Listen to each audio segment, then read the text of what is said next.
Welcome to CATtheMinion YouTube channel. My name is Teresa, but you can call me Cat. This is Shatter, episode 1, and we'll be talking to Leela, who describes herself as an art enthusiast. Okay. Hello, and we're talking to Leela today, who is an art enthusiast, and I've known you for a long time, and you do various arts and crafts whenever you feel like it, and we're going to look at some of those in a minute. So let me bring my screen share, and here's one of them.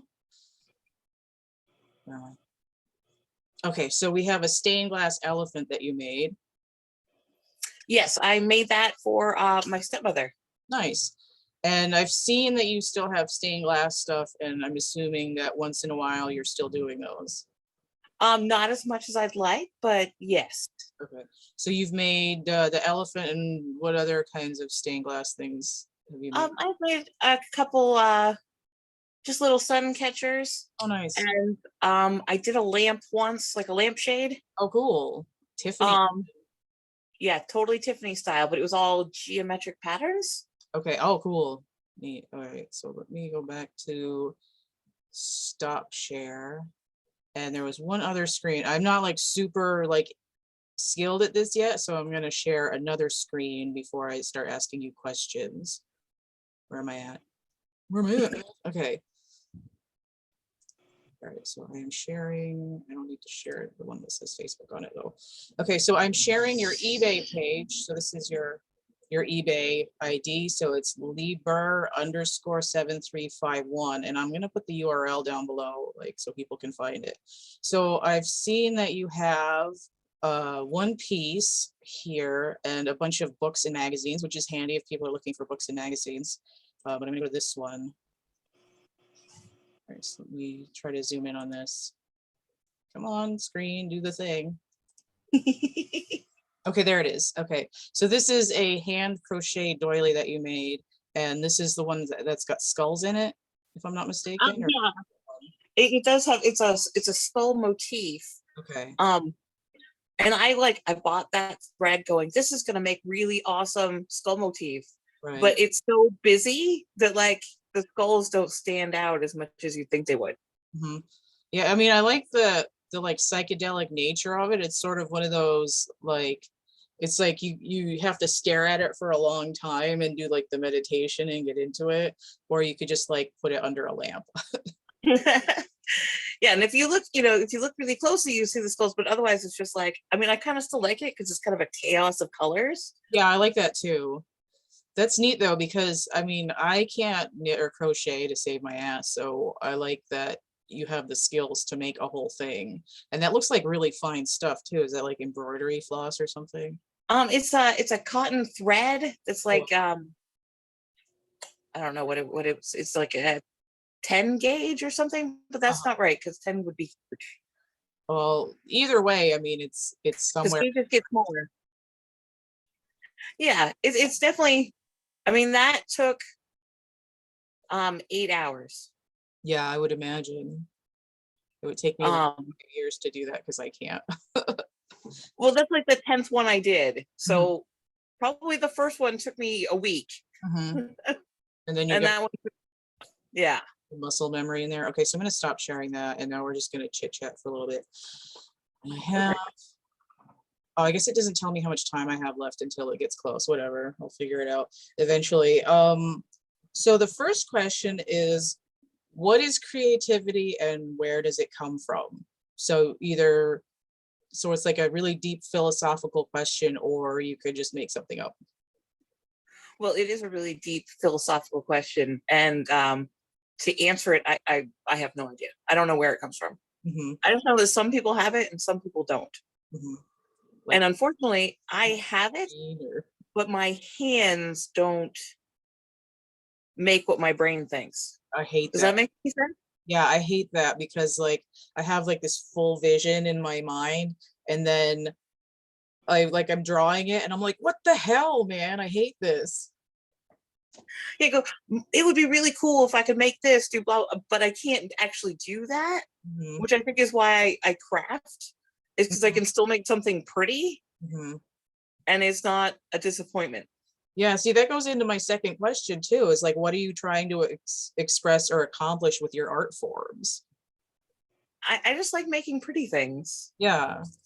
Which is silly as I'm sitting here, dressed all in black with my, depression going on and everything, but I like to make pretty things. I know, that's exactly me. I'm like a dirty old sack, and then like everything I'm making is like love. Like, right. I like the ruffles. Yeah. Like and I like the color, like, and it's like I'm like these days I'm like all of my clothes are gray. Like how did that happen? Because it used to be like all of my clothes are black, and I'm like at some point like in my 30s it transitioned, like why is everything gray? But then like I'm making stuff and it's like it's pink, it's rainbow, it's neon, there's like colors coming out the ass, like psychedelic. because colors are pretty. Yeah, exactly. I think you froze a little bit. That's all right, it came back. Okay. For some reason, I don't know why I expected these questions to take a lot more time, but that's fine. The video doesn't have to be like a million years long. Oh.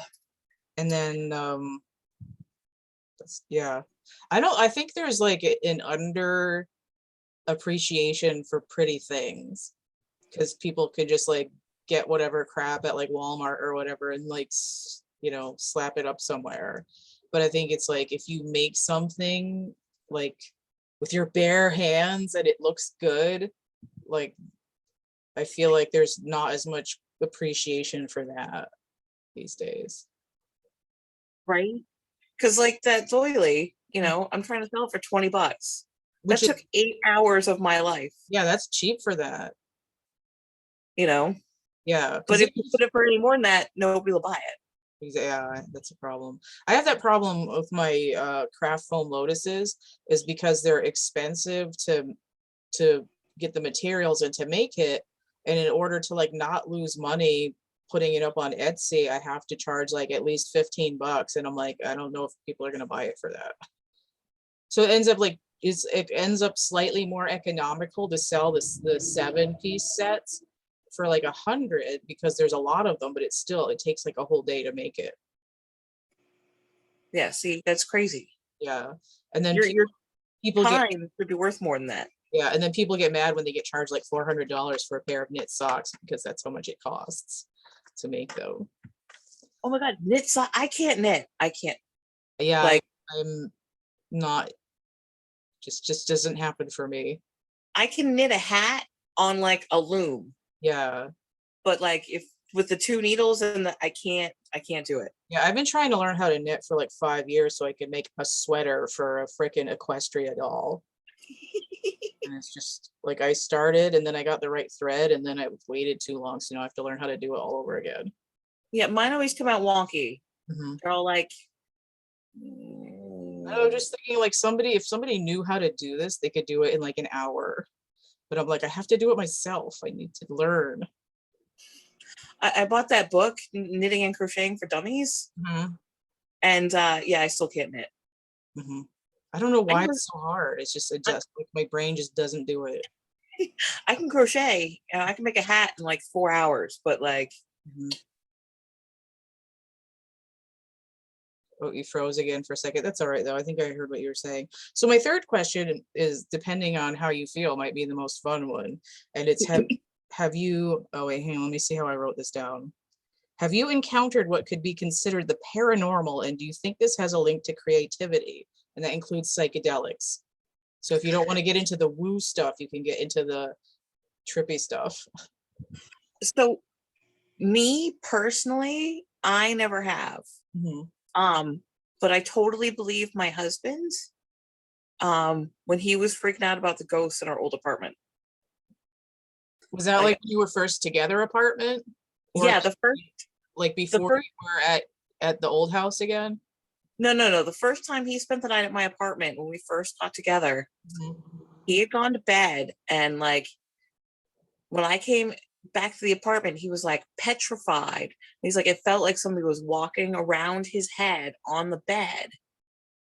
Oh, that's kind of cool. Like a person. Like feet on the bed? Yeah. And he was scared shitless. Wow. And I always thought that it was the because we had heroin addicts that lived across the hall. Oh. I always thought that bastard was beating his girlfriend at 3:00 in the morning every day. Oh. But when they moved out, there was still that fighting sound coming from their apartment. Huh. So I think that building is definitely haunted. That's weird. I wonder if that's why they moved out. Well, we moved out because we bought this house, but right. No, I'm just saying, I wonder if that's why they moved out. If somebody was getting murdered at 3:00 in the morning every day in their apartment. I don't think they would have noticed. Like, they were pretty fucked up. Uh-huh. Like, they were awful. You ever had like, and also like the psychedelic part, did you ever like get like tripped out into this like major creative space taking anything? I don't know, like I haven't like taken a survey of anything that you've like done or consumed, but I mean it could even be through music, like if you're listening to Hendrix and you trip out or something. Okay, so I'm not going to disclose what we were taking. Yeah. Okay, but I was at my friend's house and we were chilling out and we were listening to the Beatles, Yellow Submarine. Oh, yeah. Okay. And she had this like the linoleum in her it was like you know when you're at the lake and like the water is just barely rippling over the pebbles. Yeah. Like the whole floor was like that. Huh. It was the coolest freaking thing. And then the couch was breathing. And that was kind of fun, but I don't think it was wasn't like it wasn't like otherwise mind altering and opening cats. No. It was just a good time. It was pretty chill. Do you think that that's like, do you think that like the trippy stuff and like the like ghosty stuff and the like art stuff, do you think it's like anyhow related, or do you think it's just like part of like weirdness in the universe? I think it might just be weirdness in the universe, but I don't entirely believe in coincidence. So I guess I'm kind of what's the word? Agnostic? No, I was gonna go with when you feel two contradictory things about the same thing. Oh, cognitive dissonance. That's closer. Yes. I mean, I am agnostic, but like yeah, I know, like I know what you're saying, but I can't quite get to the word either. Like dueling banjos. Yeah, so like, if the universe has some big cosmic plan, I don't know what it is. Yeah. And it probably doesn't make any sense to us anyway, because we're just little, eons. Yeah, we're tiny little specks. Yeah. Like tiny little specks. Cool. And in the grand scheme of the cosmos, what does my life have to do with anything? But I don't like to be that cynical. Yeah. I'm a walking contradiction. Yeah, well, I mean, I feel that way too. It's like if you think about how big the universe is, your brain starts to melt. And then it's like if you think about like, it's like you can't be responsible for like every single person's like trauma in the world either. Like this like famine, death, disaster, and then it's like you could either get like super stressed out about it, or you can just be like, well, I'm just gonna try to like not become unalive right now. Right, because the war in Ukraine and everything. You know what I did to support the Ukrainians? I took up Pisaki eggs. I bought the little wax thingy and taught the children to dye eggs. Oh, neat. Yeah, I have Ukrainian ancestry, so it's like it's been really hard for me to like not be like my people, because it's like I'm like 100 years removed, so it's not about me, but it's like I can like I'm like Leave my people alone. That's one of the problems with being American. Yeah. It's like, your ancestors can still be over, doing whatever, but we're here, we're doing American things, but American things are sometimes really stupid. Yeah. I hate, Like, like, sometimes I'm like, I don't want to be in the remedial country. This is bullshit. and it's just like, I don't know. I don't understand people. Yeah. One of the things too is that, like, I mean, aside from like getting older and still not like having kids myself, it's just sort of like I kind of got put off doing genealogy when my cousin died. So it's like I feel like cut off from anyone else that's like related to me in like the grand scheme of things. And I'm like, I'm not gonna care if I'm about my ancestry when I die in like 60 years or whatever. So like, what's the point? It's just like a flash in the pan. It's like this tiny little speck of the microcosm. So it's like now I'm not like I'm not doing it, but it's sort of like, it's like still in my mind that like all those like people that share little snippets of DNA are somehow connected, but it's like it's like in that same like it's like in that same like weird like liminal or whatever zone as the like the where the creativity comes from, where the spooky stuff comes from, and where the psychedelic stuff comes from. And I'm just like, I don't know, like whatever. Yeah, I don't know, whatever, but the spooky stuff can be interesting. Creativity is awesome, and people should learn to embrace it. Yeah. And the cosmos is going to do whatever it's going to do, whether we do anything or not. Yeah, pretty much. I would agree. Okay, so I think I'm just going to stop the video there because I think that's a pretty solid conversation. Okay. And then we can talk for a couple more minutes if you want. So let me hit the stop record. And we'll say goodbye to the people. Goodbye to the people watching. Goodbye to the people.